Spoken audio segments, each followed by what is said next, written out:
ونصلي على رسوله الكريم. أما بعد، أعوذ بالله من الشيطان الرجيم. بسم الله الرحمن الرحيم. سبحانك لا علم لنا إلا ما علمتنا إنك أنت العليم الحكيم. وقال تعالى: ذكر فإن الذكرى تنفع المؤمنين. وقال تعالى: وذروا ظاهر الإثم وباطنه.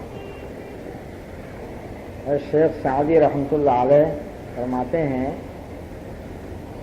کہ مجھ کو میرے شیخ نے جب کہ میں کشتی پر ساتھ میں جا رہا تھا دو نصیحت فرمایا تھا. فرماتے مرا پیر دانا روشن صاحب جو اندر فرمود در روئے آب.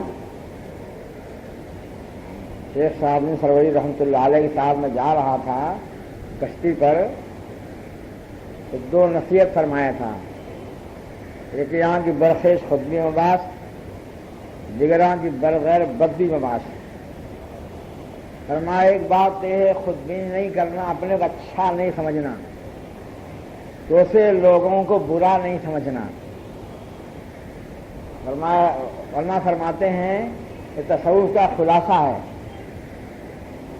ایک اپنے کو اچھا نہیں سمجھنا، دوسروں کو برا نہیں سمجھنا. فرمایا تصوف کا خلاصہ ہے. فرمایا خود بینی آدمی کو بہت نقصان پہنچاتی ہے.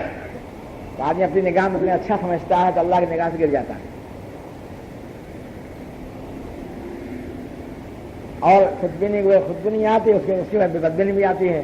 جیسے حقیقت ڈیلی سمجھتا ہے، عیب نکالتا ہے. اللہ تعالیٰ شانہ نے قرآن پاک میں 10ویں پارے میں صحابہ کرام کے بارے میں بیان فرمایا. اللہ نے بہت موقع بدت فرمایا. لقد نصرکم اللہ فی مواطن کثیر یوم حنین اذا اعجبتکم کثرتکم. اللہ نے تمہاری بہت سے موقع مدد فرمائی. اور حنین دن جب تمہاری کثرت کو مبتلا کر دیا تھا. حنین کے دن غزوہ حنین کے موقع پر اسلامی لشکر 12,000 تھا اور مقابل میں دشمنوں کا 4,000 تھا.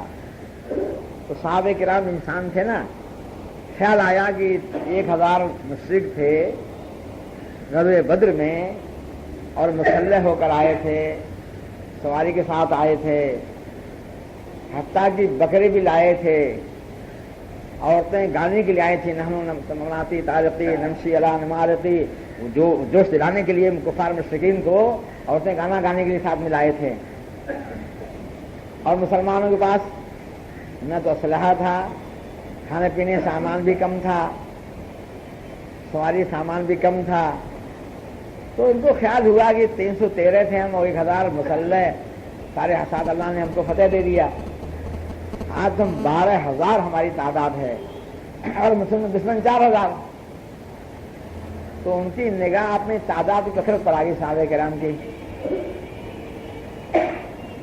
اللہ فرماتے لقد اعجبتکم کثرتکم. اللہ فرماتے ہیں تم کو کثرت نے تعداد نے تو عجب مبتلا کر دیا. پھر کیا نتیجہ نکلا؟ نتیجہ یہ نکلا کہ زمین تنگ ہو گئی صحابہ کرام کے لیے. زمین بازو ساری تنگ ہو گئی اور آپ صحابہ کرام پیٹ پھر کر بھاگے. تم الدین. اللہ فرماتے ہیں اگر کوئی مورخ یہ بات کہتا کہ صحابہ کرام پیٹ پھر کر بھاگ گئے، یقین نہیں آتا. ان کی قربانیاں، ان کے مجاہدے، جان مال سب کچھ قربان کر دیا اللہ کے راستے میں، یقین نہیں آ سکتے. لیکن اللہ فرماتے تم پیٹ پھر کر بھاگے. اللہ کی مدد جب ہٹ گئی داری تدبیر کام نہیں دیتی. عجب کی وجہ سے ایک ایسا باطنی مرض ہے کہ آپ صلی اللہ علیہ وسلم تشریف فرما ہیں، آپ صلی اللہ علیہ وسلم تشریف فرما ہیں، لیکن اس کے باوجود بھی اللہ کی مدد ہٹ گئی. صحابہ کرام منتخب برگزیدہ جماعت ہے سارے پوری زمین میں انبیاء کرام کے علاوہ، اللہ کی مدد ہٹ گئی. تو اپنی زندگی میں انفرادی اپنی زندگی میں غور کر لے، سبوج پائے گا تو اللہ کی مدد کیسے آئے گی. تو غور کر لے، اپنے بارے میں غور کر لینا، کچھ پائے گا تو اللہ کی مدد کیسے آئے گی. اپنی ذات پہ نگاہ ہوگی، اپنے عمل نگاہ ہوگی، اپنے کردار پہ نگاہ ہوگی، اپنے عقل و فہم نگاہ ہوگی، اللہ کی مدد کیسے آئے گی. جب ان کے ساتھ مدد اللہ کی ہٹ گئی، معصومہ کیا بات ہے. آپ صلی اللہ علیہ وسلم نے فرمایا نبی اللہ کذب عبد المطلب نے فرمایا تھا میں سچا نبی ہوں، مطلوب کے بیٹا میں ہوں۔ حضرت عباس نے فرمایا چچا عباس آواز دو، صحابہ کرام بھاگ رہے تھے، چچا عباس آواز دو۔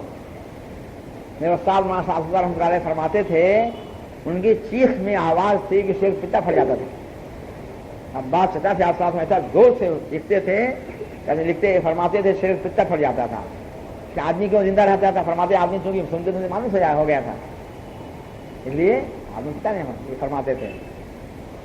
چار بھائی سفیان آپ صلی اللہ علیہ وسلم کے، جن کو مکہ کے موقع آپ صلی اللہ علیہ وسلم ان کو معاف نہیں فرما رہے تھے، ستایا تھا، تکلیف پہنچایا تھا، معاف نہیں فرما رہے تھے، لیکن حضرت علی نے ان کی، چار بھائی تھے حضرت علی کے، سفارش کیا اور کہتے رہے آپ صلی اللہ علیہ وسلم سے، فرماتے رہے، ان کو معاف کر دیا آپ صلی اللہ علیہ وسلم نے۔ ایمان لائے چار بھائی تھے نا، اس موقع فرمایا انہیں سفیان کے بارے میں، سفیان نے ایسا مقابلہ کیا گویا یہاں تو حملہ کے بدل ہے، اور حملہ بہادر تھے سزا آپ صلی اللہ علیہ وسلم کے، بہت محبت تھی آپ صلی اللہ علیہ وسلم سے، بہت محبت تھی ان کے بڑے واقعات نام لکھے ہوئے ہیں، ان کی بہادری مشہور تھی۔ انہیں ابو جہل کے مارا تھا انہوں نے، تو نے جو میرے بھتیجے کا ایسا کیا ہے مارا، یار ایمان بلائے، تو انہوں نے ایسی بہادری پہ اس موقع پہ جمے رہے، فرمایا تو یہ لگتا ہے حملہ کے بدل ہو جائیں گے، ایسا فرمایا، تعریف کیا۔ اندازہ لگائی کیا کیفیت رہی ہوئی اس وقت آپ صلی اللہ علیہ وسلم کی، میرے بزرگ دوستوں۔ اس لیے جب آپ صلی اللہ علیہ وسلم کی ذات عالی تشریف فرما ہونے کے باوجود اللہ کی مدد ہٹ گئی، انفرادی یا اجتماعی کاموں میں جب آدمی عجب آ جائے گا، اپنی ذات پر اپنے عمل نگاہ آئے گی، بات پر نگاہ آ جائے گی، تو اللہ کی مدد ہٹ جائے گی۔ ہمیشہ کے لیے ایمان والوں کے نمونہ ہے، ہمیشہ ایمان والوں کے لیے۔ ایک آدمی تھے، قرآن شریف سنایا، 29 پارہ سنا دیا، 29 پارہ سنایا اور کوئی غلطی نہیں ہوئی، 30واں پارہ سنانے لگے تو خیال آیا کہ 29 پارہ سنا دیا ہے اور کوئی دیکھو ہماری کوئی غلطی نہیں ہوئی، اور معلوم کہاں بھولے، سورہ اخلاص میں بھول گئے، اللہ کے مدد قل اللہ احد میں بھول گئے، تو حافظ عالم نہیں، ایک عام آدمی نے لقمہ دیا تب آگے بڑھے ہو، نہیں ہم یاب اللہ کی مدد ہٹ جاتی ہے۔ 29 پارہ قرآن شریف سنا دیا، کہیں نہیں بھولے، اللہ کی مدد تھی، اور جب ہم پہنچے 30ویں پارے پر سورہ اخلاص اللہ سنانے لگے، ہم یاد، اور 2 رکعت میں پورا پڑھا تھا، بات کرتے ہیں، ایسا ہمت تھی، حوصلہ تھا۔ اب نگاہ اپنی ذات پر آ گئی کہ ہم تو دیکھو ہم پورا قرآن میں نہیں بھولے، اللہ کی مدد ہٹ گئی اور بھول گئے، ہم یاد۔ ایک بڑے عالم نے جو ہے اعلان کر دیا، دعویٰ کر دیا، پوچھو ہم سے جو چاہے پوچھو۔ اب لوگوں نے سوال کیا،